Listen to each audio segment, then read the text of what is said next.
Well, Troy, it's a pleasure having you here. I mean, it's an honor. Thank you for having me. Troy, you're behind the success of Lady Gaga in terms of marketing, digital marketing, and social network. Which one do you think is the base for Gaga's success? I mean, I think the base for her success is her talent. No matter how good you are at marketing or social media or relating to fans, I think the core of it is her actual talent, her songwriting abilities, and my job as a manager is just to help tell that story, and help get the songs out to people, and to assist in making sure that the tools are in place for her to be able to communicate with the fans directly, and just being able to make it as easy for her as possible. But I think what it boils down to, if the talent's not there, then the fans aren't there. So I attribute it all to her talent. we'll talk later on about the story that you have to tell. But you always talk about how important the investment on that talent is, and the talent is forefront all the time. Can you go deeper in the difference between the marketing and the talent of the artist, and how do you really need that talent to work? Yeah, well, what we like to look for, just in general, is I want to work with artists that inspire me, and artists that inspire the fans. And if you have a less talented act or a less talented person, then you can have the best marketing machine in the world, but they aren't going to sell music, they aren't going to sell concert tickets, and they aren't really going to be able to make that connection. So we just look at talent first. Everything else is secondary and tertiary. Okay. Is there any marketing tip that you would like to share that will keep any artist or any agency on top of the game all the time? What do you have to look for? I think you just have to have that direct relationship and conversation with either your fans or consumers, where there aren't any, you remove all intermediaries, and you talk in a very authentic voice. I think it has to be about that authenticity, and whether it's, I look at brands like in the United States, Dr. Pepper has done like a fantastic job just in terms of their social media and the conversation that they have with their audience. And I think they've developed a very unique voice, a voice that that's smart, it's funny, it's a bit irreverent at times, but it connected to their audience. So, so outside of consumers just going to the refrigerated section to buy something that tastes good, I think they were also able to put just a bit of a connection in between the brand and the consumers online as well. So there is a lot of emotion behind this. This is not just a rational thing, but also an emotional push. Exactly. I think I think it's all about emotion. One of the things we're going to talk about tonight is just that emotional connection that between bands and their audiences, and how brands sometimes can piggyback that emotional connection. So it'll be a fun conversation. I'm sure it will. So we have a connection, conversation, own voice. What are the no-nos in the business, mistakes you should never make? I don't think you can. I think you have to know who you are as a brand and what you stand for, and you got to look at the integrity of your brand and who are you.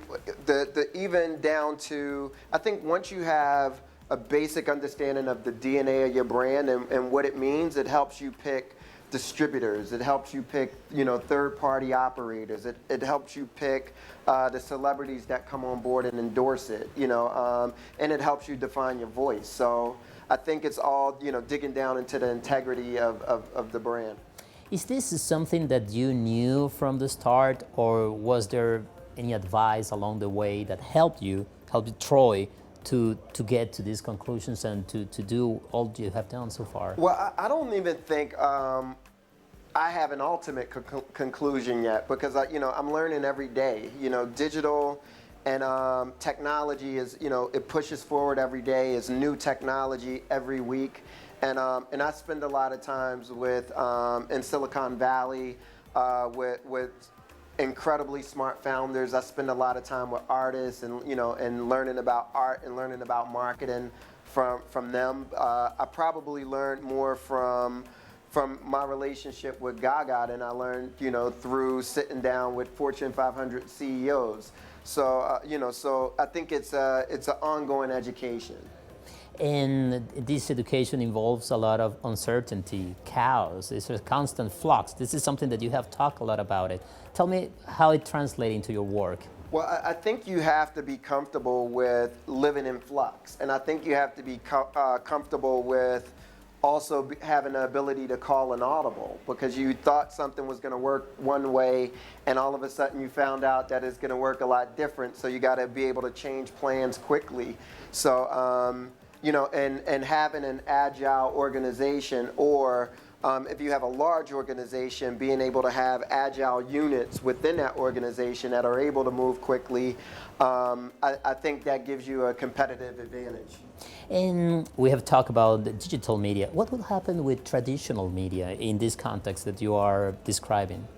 I think traditional media is changing a lot as we speak, whether it's mobile phones, whether it's tablets, smart televisions, and I think big advertisers are going to have to make adjustments, and they're going to have to try different things, whether it's experiential marketing, whether it's really figuring out how mobile is going to play into it, and how do you reach and connect audiences on small screens, or how do you build, one of the things that we're going to talk about tonight is this case study on what P. Diddy was able to do with Ciroc, and where they took away the traditional in-store advertising and the 30-second TV spot, and you create these experiences around the products. So I think a lot of that's going to come into play, but the 30-second spots on broadcast television,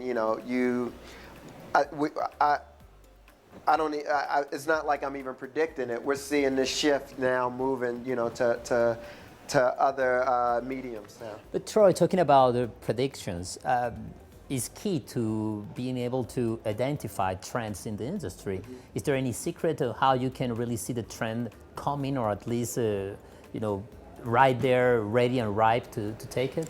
I think you have to create what we have a small. Between myself and as a girl, Allison Struder at my company, that's our R&D department. Where we're spending a lot of time talking to people, and and finding out what's working for people, what's not working for people.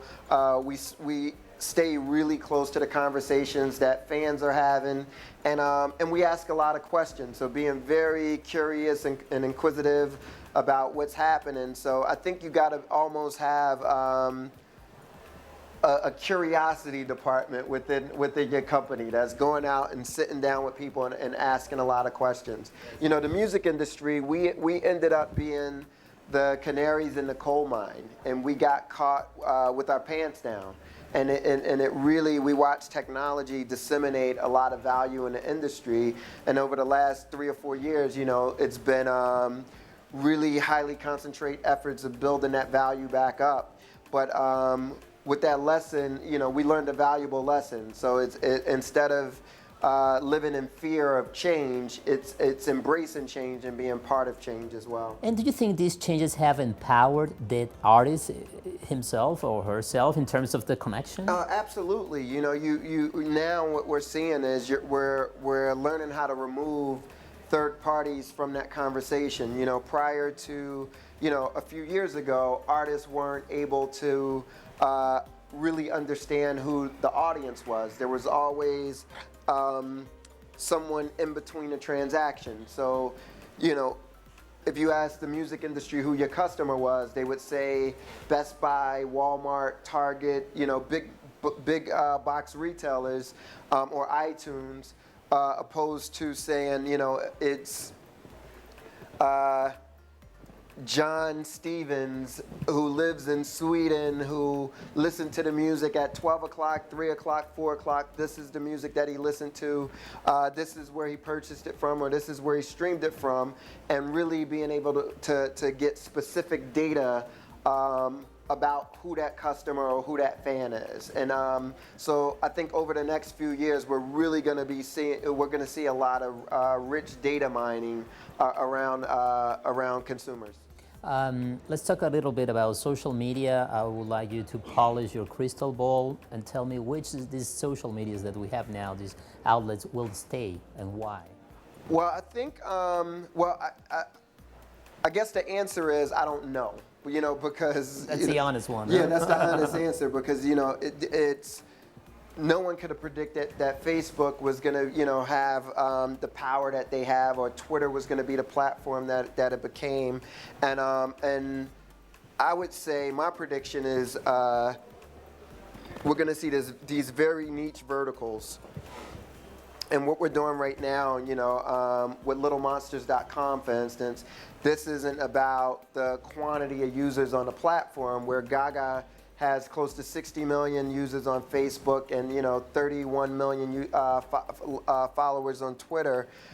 This is going to be about the quality of users. How can we leverage having 1 million diehard fans on a platform? So, the people that come to this community are super fans. This isn't about the passive fans. But I think we're going to see these niche communities, not just in music, but around sporting teams, around any sort of affinities, whether it's religion, whether it's cars, whether it's pets. I think we're going to see a lot of these niche communities popping up. So somehow it's even a next step from social media in terms that you are into really specifics, no? I mean, the question I want to ask, if this social media that we see now, is it a trend, or it also is in flux and you see it changing? No, I think it's going to...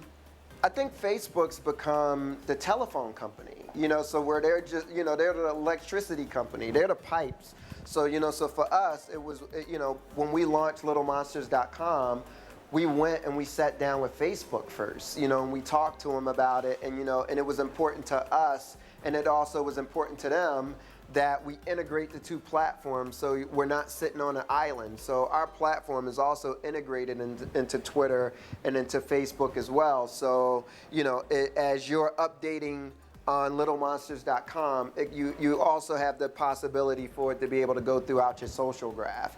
But where your largest social graph has been about your relationships, with your friends, your family, your schoolmates, people from your past, and this is really about your specific interests. So where, as a basketball fan and a Los Angeles Lakers fan, I'm not necessarily talking about that with people on Facebook, but if I can go into a rich community and specifically talk about the team, the trades that happened, last night's game, complain about who sucked and everything else or whatever, you find yourself spending a lot of time on those specific platforms. So you're really building a community, Yeah, community of interest. Yeah, That's the idea, no? Exactly.